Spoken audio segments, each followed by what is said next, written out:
Il y a des regards qui piquent, des paroles qui coupent, des attitudes qui cherchent à t'humilier ou à te tester. Et dans ces moments-là, tu te demandes, dois-je répliquer, ignorer, fuir ou frapper fort? Mais il existe une autre voie. Une voie plus calme, plus puissante, plus stoïque. Celle qui ne cherche pas à écraser l'autre, mais à désarmer par la maîtrise, la dignité, l'intelligence. Dans cette vidéo, je vais te partager cette attitude simple mais redoutable pour désarmer ceux qui te manquent de respect, sans t'abaisser, sans perdre ton calme, sans devenir ce que tu refuses d'être. Et tu verras, parfois, le plus grand pouvoir ne réside pas dans ce que tu fais, mais dans ce que tu refuses de faire. Si tu en as assez de subir le mépris ou les provocations, reste jusqu'au bout. Et partage en commentaire, quelle attitude t'a déjà permis de garder ton respect, quand tout en toi voulait exploser. 1. Garde ton calme absolu. Il y a des moments où le silence est plus violent que le cri. Des moments où le calme, s'il est vrai, devient une arme redoutable. Et pourtant, c'est une arme qui ne blesse personne. Elle ne frappe pas, elle ne hurle pas, elle ne cherche pas à écraser. Elle se contente d'exister et cela suffit pour désarmer. Car face à quelqu'un qui cherche à te provoquer, à t'humilier, à te pousser dans tes retranchements, le calme absolu est la réponse la plus déroutante. Quand tu restes calme face à l'irrespect, tu envoies un message silencieux, mais puissant, tu n'as pas de prise sur moi. Et dans ce monde où la colère est devenue un réflexe, où chaque offense appelle une explosion, celui qui choisit le contrôle devient immédiatement différent. Il inspire une forme d'autorité froide, tranquille, presque intimidante. Non pas parce qu'il cherche à dominer, mais parce qu'il refuse de se laisser emporter. Garder ton calme ne signifie pas fuir, ni subir, ni accepter l'inacceptable. Cela veut dire que tu choisis de rester maître de toi, même quand l'autre perd la maîtrise de lui-même. C'est comme être le capitaine d'un navire en pleine tempête. Tu ne peux pas calmer les vagues, tu ne peux pas arrêter le vent, mais tu tiens la barre. Tu restes là, droit, ancré. Et cela suffit à te faire respecter, parfois même par ceux qui voulaient te voir couler. Prenons un exemple très simple. Imagine quelqu'un qui te parle avec mépris, il hausse la voix, te coupe la parole, cherche à t'écraser par son ton ou ses mots. La réaction instinctive, c'est de répondre sur le même ton, de te défendre, de prouver que tu ne te laisses pas faire. Mais en faisant ça, tu entres dans son jeu. Tu descends sur son terrain. Tu lui donnes ce qu'il veut, une bataille. Maintenant imagine que tu le regardes calmement, que tu réponds posément, sans agressivité, sans faiblesse non plus. Tu dis ce que tu as à dire, clairement, et tu te tais. Le déséquilibre change de camp. Car lui est dans la tension, et toi dans la maîtrise. Le calme absolu est une force invisible. Il n'est pas spectaculaire, mais il est profondément respecté. Parce qu'il est rare. Parce qu'il est difficile à maintenir. Parce qu'il exige un travail intérieur. Ce calme-là n'est pas passif, c'est un choix. Un effort. Un engagement envers soi-même. Il demande de connaître ses propres déclencheurs, de respirer au lieu de réagir, de prendre un pas de recul au lieu de se jeter dans le feu. C'est un peu comme si tu étais un lac. L'autre peut jeter des pierres, provoquer des remous, chercher à troubler ton eau. Mais si tu restes immobile, si tu laisses les pierres couler sans y plonger avec elles, alors peu à peu, tout redevient clair. Et ce calme-là, les gens le sentent. Il crée un espace dans lequel le respect est presque inévitable. Non pas parce que tu l'imposes, mais parce que tu le deviens. Retiens bien ceci, tu n'as pas besoin de hurler pour être entendu, ni de frapper pour être pris au sérieux. Tu as juste besoin d'être stable. Et cette stabilité, quand elle est sincère, éteint le feu de la provocation comme l'eau d'un puits profond. Garde ton calme, surtout quand on veut te le voler. Car c'est là que ta véritable puissance commence. 2. Réponds avec clarté, pas avec agressivité. Face à quelqu'un qui te manque de respect, il est tentant de répondre avec la même violence, la même colère, voire l'insulte. Pourtant, cette réaction, aussi naturelle soit-elle, ne fait que nourrir un cercle vicieux, une escalade où chacun pousse l'autre plus bas, plus fort, plus loin. La véritable force, au contraire, réside dans la clarté de ta réponse, dans ta capacité à exprimer ce que tu as à dire avec précision et calme, sans que tes mots deviennent des armes. Car ce que tu exprimes avec calme possède une puissance que l'agressivité ne peut jamais atteindre, celle de la maîtrise de soi et du contrôle. Répondre avec clarté, c'est choisir de faire entendre ta voix sans la déformer par la colère, sans la charger d'émotions qui brouillent le message. C'est comme tracer une ligne droite dans le chaos d'un champ de bataille. Cette ligne, simple et nette, devient un point d'ancrage pour ceux qui cherchent un repère, une vérité. Lorsque tu t'exprimes clairement, tu dis non seulement ce que tu refuses, mais aussi qui tu es, sans ambiguïté ni détour. Ce faisant, tu imposes un cadre respectueux, même si l'autre refuse de l'adopter. Imaginons un instant un orateur qui, face à une foule hostile, reste posé, articule ses mots avec précision, structure son discours avec rigueur. Son calme et sa clarté captivent plus que tous les cris et les invectives. Sa force réside non dans la puissance sonore, mais dans la maîtrise et la justesse du message. Il est cette voix dans la tempête qui, au lieu d'ajouter du bruit, crée un espace d'écoute, un silence où le respect peut naître. Tu peux être cet orateur dans ta vie quotidienne. Répondre avec agressivité, en revanche, c'est comme jeter de l'huile sur un feu déjà vif. Cela attise les flammes, cela crée de la fumée et de la confusion. Ceux qui cherchent à te manquer de respect veulent souvent te voir perdre ton sang-froid, car dans la perte de contrôle, ils trouvent leur victoire. Mais lorsque tu réponds calmement, avec des mots clairs, tu montres que tu es maître de ton espace intérieur, que tu ne donnes pas prise à la provocation. Cela déstabilise l'autre, car tu refuses d'entrer dans le jeu qu'il a préparé. Il ne s'agit pas de se montrer passif ou de laisser passer l'irrespect. Au contraire, c'est un acte de courage, dire les choses simplement, sans agressivité, sans déraper, même quand cela demande un effort sur soi. Parfois, une phrase courte et posée suffit, « Je ne tolère pas ce ton, parle-moi avec respect » ou encore « Ce n'est pas acceptable ». Cette simplicité et cette fermeté sont des boucliers invisibles, solides, que personne ne peut briser sans s'exposer à sa propre faiblesse.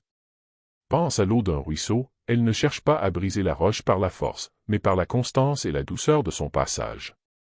Elle contourne, elle persiste, elle trouve son chemin sans jamais se précipiter.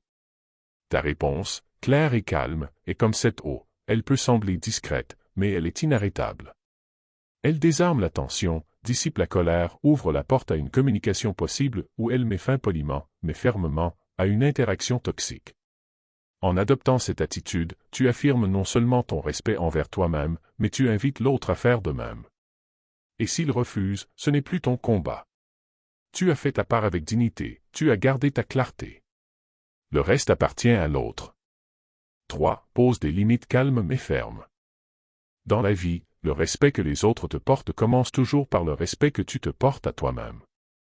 Et cela passe par un acte fondamental, poser des limites.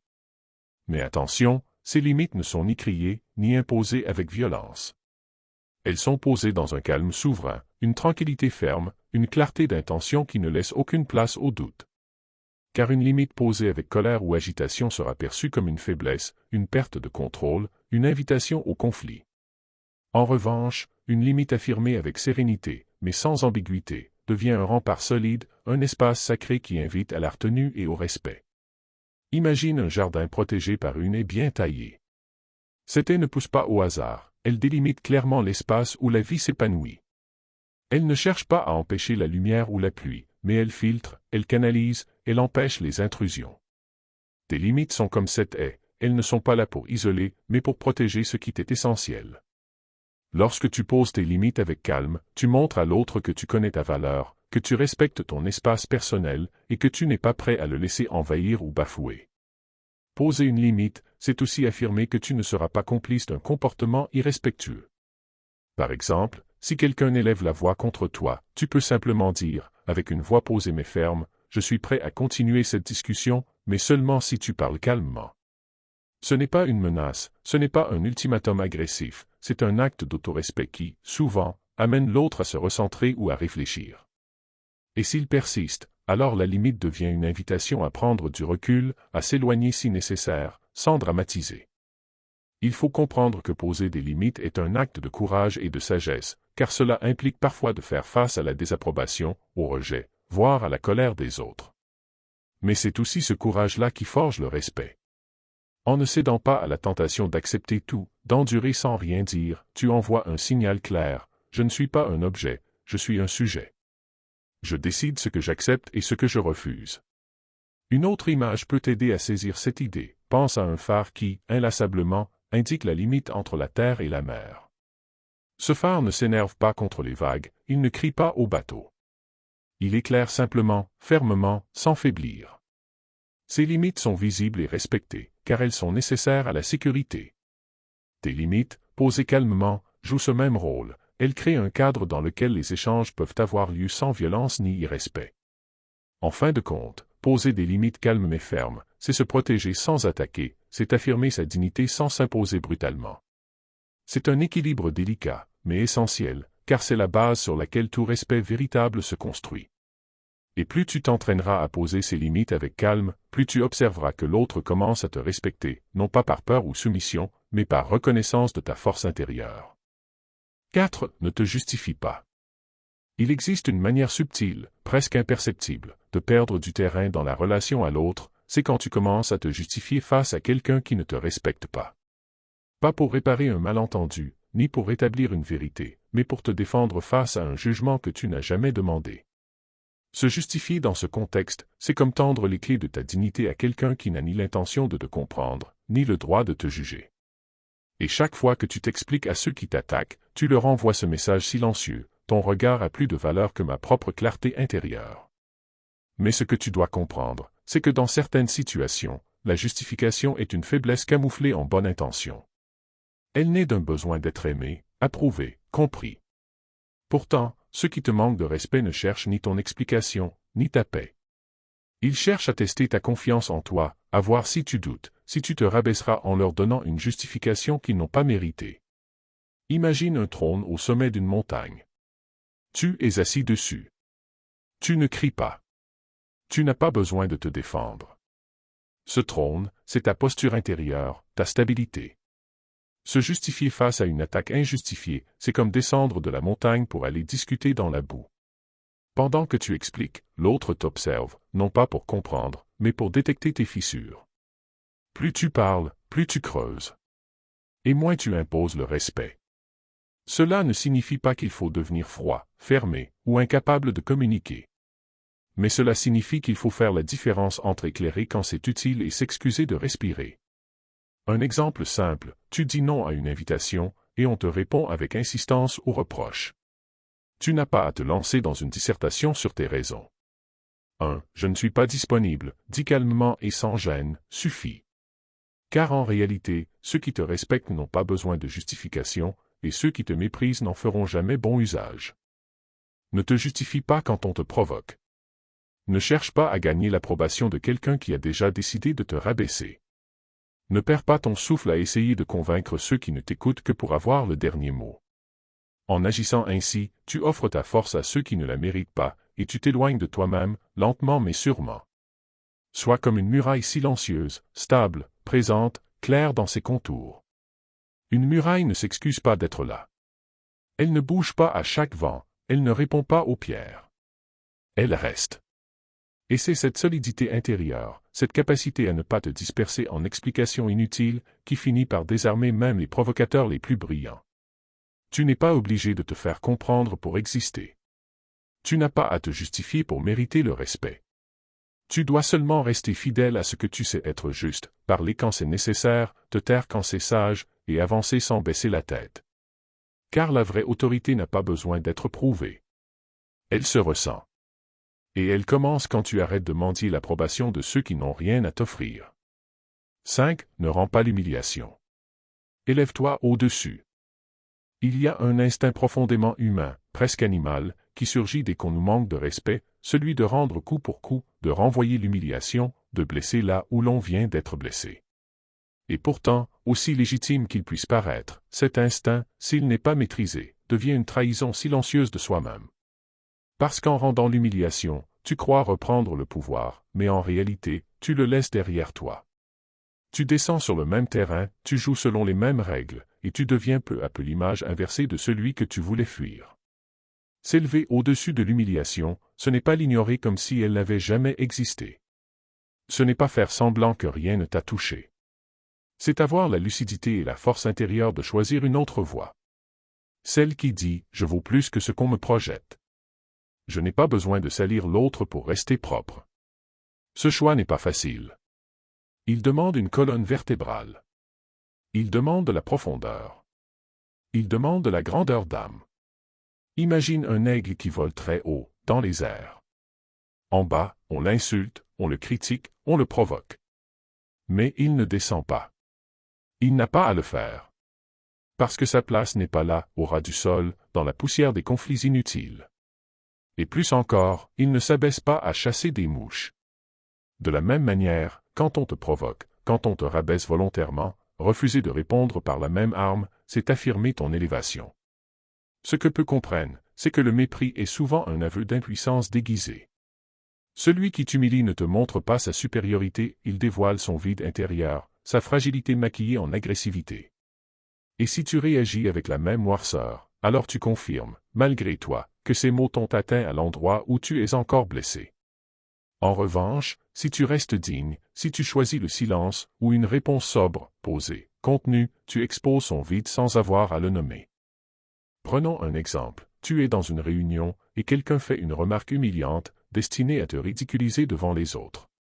Tu pourrais riposter, faire mal, attaquer, rire jaune. Mais tu peux aussi marquer un court silence, le regarder droit dans les yeux et dire calmement « Je te laisse la responsabilité de tes mots ». Cette phrase, simple mais forte, remet l'autre face à lui-même, sans que tu aies à l'imiter dans sa bassesse. L'élévation ne consiste pas à se croire au-dessus, mais à refuser de se perdre dans ce qui déshonore. Elle consiste à se souvenir, même au cœur de la provocation, que la vraie puissance n'est pas dans la réaction, mais dans la maîtrise. Dans le fait de rester aligné avec ce que tu veux incarner. Dans le fait de ne pas salir ton nom pour une victoire illusoire. Rappelle-toi ceci, tu ne gagneras jamais durablement le respect en écrasant ceux qui t'ont manqué de respect. Tu le gagneras en restant debout, clair et profondément humain. Et cette posture, quand elle est authentique, finit par désarmer même les plus durs. Car elle confronte chacun à une vérité qu'on ne peut pas fuir longtemps, l'humilité vraie, quand elle est portée avec force, est une forme de noblesse qui fait taire le mépris. 6. Dédramatise avec élégance, quand c'est possible. Il existe une forme d'intelligence discrète, presque invisible, mais profondément désarmante, c'est l'élégance tranquille de celui qui sait désamorcer les tensions en ramenant les choses à leur juste poids, sans agressivité, sans moquerie, sans humiliation. Cette capacité à dédramatiser, à enlever à une attaque sa lourdeur, à retirer à une provocation son venin, sans pour autant se laisser marcher dessus, est l'une des formes les plus fines et les plus efficaces de réponse face à l'irrespect. Elle ne vient ni de la peur, ni de la fuite. Elle naît de la maîtrise, de la hauteur, d'un certain recul qui transforme la tension en lucidité. Dédramatiser, ce n'est pas minimiser le mal, ni faire semblant que tout va bien. C'est simplement choisir de ne pas nourrir l'ego blessé de l'autre par une réaction attendue. Celui qui cherche à te piquer veut voir ton masque tomber, ton ton monter, ta voix trembler. Mais si, au lieu de cela, tu choisis de répondre avec légèreté, avec une touche d'humour subtil ou une remarque calme qui replace les choses dans un cadre plus détendu, alors tu transformes la scène. Tu ne laisses pas la tension s'installer. Tu n'éteins pas le feu avec du feu, mais avec une brise légère, un souffle qui dit « Tu ne m'impressionnes pas ». Prenons un exemple simple. Une personne te lance une remarque condescendante dans un groupe. « Ah, toi, t'es toujours en retard, comme d'habitude. » Tu pourrais répondre sèchement, te justifier, ou même l'attaquer en retour. Mais tu pourrais aussi, d'un ton neutre, lui dire « C'est vrai, j'ai un talent naturel pour arriver au moment où les gens sont les moins patients. » Cette phrase n'est pas une soumission. C'est une manière de garder ton pouvoir, de réduire l'importance de l'attaque, sans t'y soumettre ni t'y opposer frontalement. Et souvent, cela suffit à couper court à l'agressivité, car l'humour tranquille dégonfle l'orgueil de l'autre, sans jamais blesser. Dédramatiser avec élégance, c'est aussi savoir où ne pas mettre de l'émotion inutile. C'est faire la différence entre ce qui mérite une réponse sérieuse et ce qui n'est qu'un souffle de provocation, un test de ta stabilité. Parfois, un simple sourire, un regard qui dit « Je t'ai vu, mais je ne rentre pas dans ton jeu » vaut 1000 mots. C'est un art subtil, mais incroyablement puissant, car il fait perdre à l'autre son rôle principal dans une scène de théâtre qu'il avait prévue. Et ce déplacement, cette rupture douce, crée le déséquilibre nécessaire pour qu'il revoie son attitude. Mais attention, cette attitude n'est possible que si elle vient d'un espace intérieur solide. Si tu utilises l'humour pour fuir le conflit, pour masquer ta peur ou ta colère, cela se sent. L'élégance n'est vraie que si elle est enracinée dans la dignité. Tu ne désarmes pas pour éviter le choc, tu désarmes parce que tu n'as pas besoin du conflit pour exister. Et cette nuance fait toute la différence. C'est comme un maître d'arts martiaux qui détourne l'attaque sans jamais rendre le coup. Il ne méprise pas son adversaire. Il respecte le mouvement, mais refuse de s'y enfermer. Il répond par l'esquive, par la souplesse, par une forme de non-violence active. Et dans ce geste précis, dans cette façon d'éviter le choc sans s'éloigner, réside une puissance que même la force brute ne peut égaler. Dédramatiser, quand c'est possible, c'est donc choisir l'élégance au lieu de l'orgueil, la subtilité au lieu de la brutalité, la maîtrise au lieu de la réaction. Ce n'est pas toujours possible, bien sûr. Mais lorsque cela l'est, c'est une façon noble et fine de reprendre le contrôle, sans dominer, sans humilier, simplement en montrant que le respect que tu as pour toi-même est plus grand que le mépris de l'autre. 7. Ne reste pas là où le respect est absent.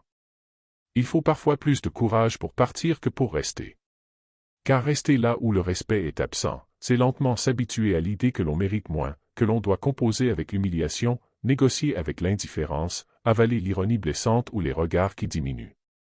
Et plus on s'habitue à cela, plus on finit par croire que c'est normal. Mais ce n'est pas normal. Ce n'est jamais normal. Ce n'est pas parce qu'on s'est habitué à une prison qu'elle cesse d'en être une. Il y a des lieux, des relations, des environnements dans lesquels le respect est constamment absent. Et le plus dangereux, c'est que l'irrespect n'est pas toujours brutal ou direct. Parfois, il est subtil, diffus, presque insaisissable. Il se cache dans les non-dits, dans les silences lourds, dans les moqueries déguisées en humour, dans le ton qu'on emploie quand on parle de toi sans te regarder vraiment. Et à force d'y être exposé, tu perds quelque chose de précieux, ta clarté intérieure.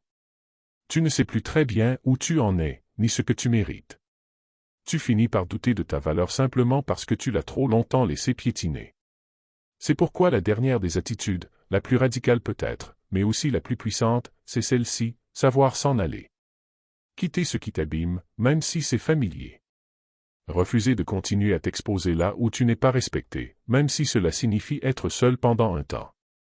Car le respect ne se quémande pas, il ne s'arrache pas, il ne se mendie pas. Il se manifeste ou il ne se manifeste pas. Et s'il n'est pas là, tu dois apprendre à t'éloigner, non pas dans la haine ou la rancune, mais dans la lucidité et l'amour-propre. Tu peux imaginer ton intégrité comme une flamme. Elle éclaire, elle réchauffe, mais elle est fragile. Si tu la laisses trop longtemps dans un endroit où l'air est vicié, elle s'éteint. Et tu finis par marcher dans l'obscurité, en oubliant que tu portais autrefois une lumière. Quitter un espace où le respect est absent, c'est protéger cette flamme. C'est préserver ce qu'il y a de vivant en toi. C'est dire, sans mots, que tu as compris ta propre valeur et que tu refuses désormais de l'exposer à ce qui la salit. Bien sûr, ce départ ne sera pas toujours géographique. Parfois, c'est une distance intérieure. Un détachement progressif. Tu continues à croiser ces personnes, à vivre dans ce contexte, mais tu n'y donnes plus ton énergie, ton cœur, ta vulnérabilité. Tu ne t'exposes plus. Tu crées un espace invisible, mais réel, entre eux et toi. Et dans ce silence-là, dans cette prise de recul, quelque chose se rétablit, ta dignité. Il ne s'agit pas ici de tout fuir à la moindre tension, ni de vivre dans un idéal irréaliste où tout le monde doit t'honorer. Non. Il s'agit simplement de ne pas insister là où tu es constamment rabaissé, ignoré, effacé. Il s'agit de te choisir, même si cela signifie décevoir ou déranger. Il s'agit de construire un monde où tu peux respirer librement, sans avoir à te défendre à chaque pas. Retiens ceci, parfois, la manière la plus puissante de désarmer quelqu'un qui te méprise, ce n'est pas de lui répondre, ni de te battre, ni de le convaincre. C'est de partir. En silence. Avec calme. Avec noblesse. Et de te rediriger vers des lieux, des gens, des contextes où le respect est une évidence, et non une conquête. Là où ta présence n'est pas remise en question, mais accueillie. Et cette décision-là, cette dernière attitude, est peut-être la plus profonde de toutes. Car elle ne dit pas seulement « je mérite le respect ». Elle dit surtout « je ne laisserai plus personne m'apprendre à vivre sans ». Ce que tu choisis de tolérer enseigne aux autres comment ils peuvent te traiter. Et parfois, sans même t'en rendre compte, tu laisses passer trop de choses, tu t'adaptes, tu encaisses, jusqu'à ce que tu réalises que tu t'es un peu perdu dans le regard des autres. Mais maintenant, tu sais. Tu sais qu'il existe une autre voie, celle de la maîtrise, de la clarté, de la dignité. Tu n'as pas à frapper plus fort pour te faire respecter. Tu as simplement à te tenir droit, ferme, calme et entier. Si cette vidéo t'a parlé, si elle t'a permis de voir les choses autrement ou de te recentrer, laisse un commentaire, même quelques mots, pour partager ce que tu retiens le plus. Et si tu veux continuer ce chemin intérieur avec moi, abonne-toi. Ici, on construit un esprit solide, sans bruit, sans masque, mais avec profondeur.